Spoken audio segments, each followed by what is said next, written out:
Kyiv, as Ukrainian President Volodymyr Zelensky prepared to collect nearly $60 billion in urgently needed U.S. aid with U.S. lawmakers and President Biden in Washington on Tuesday.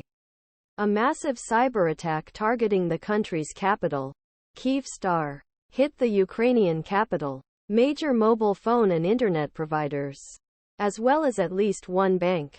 The hacking attack underlined the ongoing threat to Ukraine's statehood, as political conflict between Democrats and Republicans in Washington risks cutting off aid to Ukraine from its most important ally. The White House on Tuesday said Russian President Vladimir Putin remains intent on conquering Ukraine and subjugating its people, but that Russia is incurring huge human costs as Moscow's troops seek to advance further into Ukrainian-held territory. Vehicle losses are equivalent to the equipment of 6 maneuver battalions.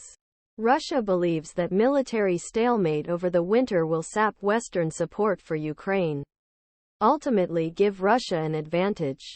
Despite Russian losses and a persistent lack of trained personnel, ammunition equipment, Council spokeswoman Adrienne Watson said in statement, Russia is determined to continue its offensive despite its losses. Watson said, "It is now more critical than ever that we continue our support so that Ukraine can continue to defend the line and take back its territory." Ahead of visits to Congress and White House, Zelensky laid out the risks in a series of posts on social media platform X, formerly Twitter, summarizing a speech he gave at National Defense University in Washington on Monday that he said included Ukraine. He fights to stop Russia at the beginning of its global war on freedom. You can trust Ukraine, and we hope to be able to trust the United States, Zelensky said. When the free world hesitates, dictatorship rejoice and their most dangerous ambitions mature. Addressing soldiers in the audience, he said that they understood what it means for a soldier to wait for weeks and months without knowing that ammunition will arrive.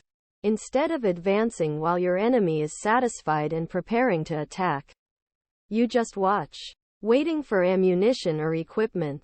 Zelensky's blunt remarks hinted at Ukraine's frustrations with this year's stalled counteroffensive. It got off to a slow start, in part because Ukraine insisted it needed additional weapons and training from its Western backers, particularly the United States, to successfully repel invading Russian forces. Meanwhile, Russia has built significantly formidable defensive positions in southern and eastern Ukraine, creating dangerous battlefield conditions, including extensive minefields, leading to significant losses in Ukrainian equipment and troops.